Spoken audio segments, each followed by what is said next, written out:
Hey guys, and welcome back to the channel. It's our 2024 WTA top 10 predictions, and I can't wait to get into this one because it's been a very tough one to pick in all honesty. There's so many good players on the WTA tour. We've got some great players coming back as well into action this year coming, and also some players rebounding from injury. Some other players who weren't in the best of form but potentially might rediscover it during the year. And of course, our staples that have started to make their way in the top 10 in 2023 as well.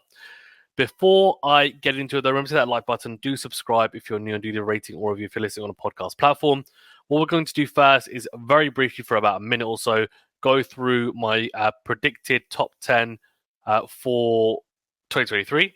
And then I'm going to compare that to the actual top 10 at year end for 2023, which, as you can see, there were some interesting picks by myself. Swiatek was the only one that I got bang on at number one. So kudos to me, I guess. Pat on the back. Great job, Fazan, I guess. But everything else was just complete carnage, in honesty. Sabalenka, I had in my top 10, but you can see she was at 2 rather than 5, which I predicted. I had Goff at at 6, and she was at 3. And that's it. In fact, I only got jabeur as well. I had jabeur at 2, and she was at 6. So 1, 2, 3, 4 picks right out of the 10 in terms of not in position wise, but just in the round. Everyone else completely wrong. Hands up, did not get it right whatsoever. So if we go into 2024, then let's start to go through. What I'll do first is the players just outside the top 10, so the players that I were very close to picking in my top 10, but they just missed the cut. And then we'll go through from 10 to 1 my top 10 for 2024. And let me know in the comment section below what your top 10 for 2024 is, because I'm very interested to hear what your predictions are. So let's quickly recap. At the end of the year, the 2023 actual top 10 is Iga Swiatek at 1, Sabalenka at 2, Goff at 3, Rybakina at 4, 5 is Pegula, 6 Jabeur, 7 Vondrousova, 8 Mukova, 9 Sakkari, and 10 Krejcikova. So, who just missed the cut? Well, the first player to just miss out on the cut is actually a player who is currently in the top 10, but I put her just outside, not really because I think she doesn't have the ability to be in the top 10, but mainly because I don't have full confidence in her ability to stay fit, and that is Caroline Muchova. And it also isn't helped by the news today that she's had to pull out the Australian Open due to a wrist injury, so she's going to miss at least one Grand Slam this year coming. And look, not ideal in terms of a start to the year, so I'd put it just outside. I would, in all honesty, if she stays fit, she will, in my opinion, 100%, or well, it's hard to say 100%, they say 99% be in the top 10 because she's too good not to be, but it's just very rare that she goes a whole season or majority of a season staying fit for the major tournaments. So I'm hoping that's the case, but let's see how she gets on. Wrist injuries can be very temperamental as well. So that's a little bit of a red flag to me, but fingers crossed she's back and healthy soon. Sakkari is the other one. Now, this was potentially a little bit controversial because I didn't pick her in my last predicted top 10 for 2023, and she completely proved me wrong. She managed to do well enough to win a tournament as well this year, and not only win a tournament in Mexico, but she had some decent matches, and I get that she probably didn't play her best tennis for the majority of the first half of the year anyway. Second half, was a little bit better. She made the WTA finals, made the cut. But what I will say is that, she made it as an alter. Not just that, but her Grand Slam results haven't been great. There were big question marks around whether she should potentially change up her coaching setup. I don't know whether she should or not, but something seems to be a little bit stale. I know she did, as I said, manage to pick up some decent wins at the back end of the year, but it just doesn't seem like she's got that spark to her that you would expect to see from someone who's trying to, go on and win a slam or even go super deep in a slam. So yeah, I've got it just outside. Then in terms of my other players, there's a few of them. I've got Vondrousova, who is one player to me.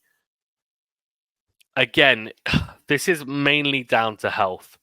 I just don't trust her completely in her body, in honesty, and it's a shame to say, but I also do think as well, given that she's now started to play more and she's on people's radars after winning Wimbledon, people will start to figure out the way that she plays more and more because they would have seen it more. They'll realize she's a credible threat. The one thing she has going for her is that she's an all-court player, and I think she will, in my opinion anyway, be able to compete in all of the Grand Slams to a pretty decent standard as long as she's, as I said, stays fit.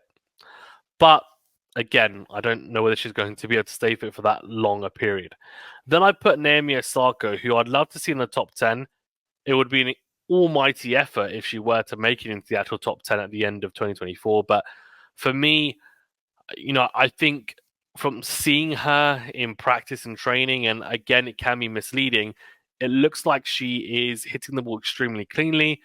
She's looking mentally in a fantastic place, and she's just had, of course, her baby a few months back, but she looks like she's in a good place. She doesn't have much to lose either. There probably won't be massive expectations on her this year anyway. I mean, I don't think anyone will necessarily be expecting her to win a slam, for example. So it'll be more, okay, we're just happy to have her back, wanting her to, play some good tennis, get to start getting to grips again with the tour. So, I think she'll be potentially there or thereabouts, especially if she's able to, one, stay healthy, and two, also just stay, I think, mentally in the right frame of mind, which fingers crossed she does. And then the other one was Alicia Parks, who I'm pretty high on. I think she's got a really exciting game, won a tournament as well this year, this year just gone. And I have a feeling she's going to be a real danger the older she gets, but I had her just outside my top 10. So let's go 10, 9, 8, 7, 6, 5, 4, 3, 2, 1 throughout our rankings for our predicted top 10 for 2024. So I've gone with Caroline Garcia as my number 10. Now that probably sounds a little bit crazy given that she has fallen outside the top 10 in 2023. I think she's ranked number 20 now. She hasn't had a particularly good year. There's also been some personal issues. I think it was her grandmother passed away, and that affected her mentally as well, from what I know. So there's been some off-court things going on, and also she had a very big 2022 and didn't manage to replicate it. She's made number 4 in the world twice in her career and just hasn't been able to push on from there. But I have a feeling she's going to rediscover her form, and I'd be surprised if she doesn't pick up her level again. She's got an exciting, in my opinion, exciting style to watch, and it's a very unique style as well, very aggressive. And if she pieces it together, she'll be dangerous against anyone. In terms of her Grand Slam results for 2023, they were pretty underwhelming. Round 4 at the Australian Open, round 2 at Roland Garros, round 3 at Wimbledon, and round 1 at the US Open. So she'll be looking to improve on those vastly come the new year. And yeah, look, I have her at number 10. I've got faith that she's going to be able to rediscover her form. Whether she does or not remains to be seen. At number 9, I went for Haddad Maia. And I am, again, a pretty big fan of the Brazilian. She has fantastic tenacity and mental capacity as well, in honesty. I've been impressed with how she's been able to play extremely long matches and then also somehow pick herself up, dust herself off, and go again. So she's been really, really impressive, I think, throughout the whole year. I've been mighty impressed with her, in honesty. Won the WTA Elite Trophy as well, which, in my opinion, was a good victory. That's the players ranked from, I think it's 9 to 16, I want to say. So, look, a pretty impressive victory. And in my opinion, it just shows that she is very close to that top 10, because that is the best non-top 8 players right in the world, and she is currently ranked, I think, 11 in the world. So to go up 2 spots is not, out of the realms of possibility, that's for sure. So Haddon Mayer is my number 9, the lefty from Brazil. She is someone who I think is going to make waves again this year, and she's always a competitor. She's always a competitor. Number 8, I've got Zheng Xinwen now, a player who I'm very high on, and I have been for some years now, actually. So still young, still improving. Last year, I had her in my predicted 2023 rankings. She's just not made it. I think she is 14 or 15, so she's in the top 20. And she's not far off the top 10. And I've got her breaking through in 2024 finally. Wins at Palermo and the Zhengzhou Open for the year. So 2 tournament wins, so impressive there. Grand Slam results, a little bit underwhelming, in honesty. Round 2 of the Australian Open, round 2 of Roland Garros, round 1 of Wimbledon, and quarterfinals of the US Open, who she lost to Sabalenka in the end. Look, some a promising result of the US Open, which was the last Grand Slam of the year. So hopefully she's able to take some of that momentum into the Australian Open. I've got pretty high hopes for her at the Slams. I think she should be making at least a quarterfinal again this year, if not better. So let's see how she gets on. But she's a real talent, and I back her game. Then at 7, I went for someone who is just at number 10 at the moment in the rankings, mainly due to injury more than anything. Krejcikova has had a pretty up and down year. Won the Dubai Masters 1000 tournament and also the Southern California Open, but her results at the Grand Slams have been very underwhelming, in honesty. She ended up, not doing too well at all in quite a few tournaments. Australian Open round 4, Roland Garros round 1, Wimbledon round 2, and US Open round 1. So it's been a barren year for Grand Slams for the Czech player. But what's a positive, I guess, to take from the year is that she hasn't been fit for a lot of it, yet she still managed to creep into the top 10. So one can only imagine how well she'll be able to do whilst fit in 2024. And she has been as high as number 2 in the world before. I don't think she'll reach those heights in 2024, but I do expect her to make some deep runs at a slam, even if not more, throughout this year. And I wouldn't be surprised if she picks up another Masters 1000 tournament as well. But she just needs to try and stay fit for a longer period. And whether that means potentially not playing as much doubles, I don't know. But she's starting to get towards the back end of her career. So I do wonder whether she starts to prioritize singles a bit more, given she is a Grand Slam champion. So that proves that she's able to win those major trophies. It's not like it's a possibility that is completely crazy to think about, right, for 2024. Then, if we've got at number 6, we've got one of the players who I'm hoping will potentially win a slam this year and break a duck after losing 3 Grand Slam finals, and that's Ons Jabeur. And that would mean she doesn't move in the rankings from 2023 to 2024, which is pretty unlikely. It doesn't happen very often. But when picking this, we're looking through the plays, and I just thought I can see her being above the players from 7 to 10, but the players above her, who I eventually picked, I couldn't see her breaking through those players in 2024, in honesty, in terms of ranking anyway. I just think there's a level of inconsistency to her game at the moment throughout a year on tour that just makes it hard to pick it anywhere above number 6 or 5 even potentially. Jabeur won Charleston and the Ningbo Open. Grand Slam results were okay. Round 2 of the Australian Open, she'll be looking to go a lot better, I think, at the tournament. And I do think it's her worst Grand Slam in terms of results. Roland Garros quarterfinals lost to Haddon Mayer there. Wimbledon final, again, the heartbreak versus Vondrousova.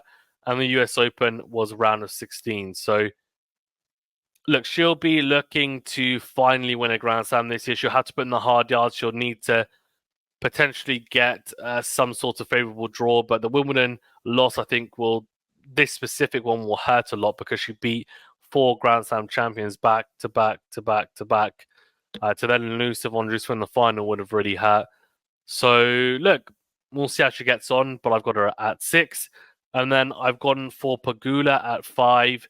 I think she is a really consistent player, but the top 4 who I've picked, I just think they are the top 4 players in the world right now, and they've all won slams, and I think they deserve to be where they are in the rankings. And again, like with the ATP, I said the top 4 were interchangeable, and I think this top 4 is potentially interchangeable. There's an argument to be made, I think, of where these girls, even can be placed. Pegula won the Canada Open, which is a Masters 1000 tournament, and the Korea Open. Grand Slam results: Australian Open quarterfinal, so solid there. Round 3 of Roland Garros, quarterfinals of Wimbledon, and round of 16 of the US Open. So she'll be looking to go further, make a semi, even make a final potentially. Could it be the year she wins a slam? I don't know. But she's getting closer and closer. She'll just want to continue to make those strides towards major success. And then for 4, I've gone for Coco Gauff. So that would be a drop of 1 place for Coco. She won the US Open this year, Cincinnati, Washington, Auckland. So a Grand Slam, a Masters 1000 tournament, and a couple of smaller tournaments. Really, really impressive year, and it has been a breakthrough year nonetheless. Results at slams: Australian Open round 4, quarterfinals at Roland Garros, Wimbledon round 1, and the US Open she ended up winning. So a maiden Grand Slam title for her, and clearly a big moment in her career, and potentially could be the catalyst for some big things. Now, what will we see come the Australian Open onwards in 2024 from Coco? We shall see, but I don't expect her to start cleaning up the field. I think she's got to contend with the other 3 girls at the top of the game who are going to be very tough to beat. And it's going to be interesting. I think they will beat each other at some point in the year, in honesty. But it's going to make for great viewing, that's for sure. At 3, I went for Rybakina. I think she is so dangerous, and the big question for her will be, again, her body. Does it hold up? She won Indian Wells and Rome, so 2 Masters 1000 tournaments. Really impressive, especially the win in Rome on the clay. Everyone talked about Klaverdev and Medvedev winning in Rome. I think Rybakina winning in Rome is not far off in terms of how impressive it was. She's not a clay quarter by any stretch. Grand Slam results for Rybakina: quarterfinals of the Australian Open, round 3 of Roland Garros, quarterfinals of Wimbledon, and US Open, round 3. So I think she'll be a little bit disappointed in terms of her Grand Slam results. I don't see her doing any worse. I see her doing better come 2024. I see her potentially making a semi-final, if not a final, if not winning a slam, because I think she's too good not to. Now, number 2 and number 1, you're probably wondering who I've gone for.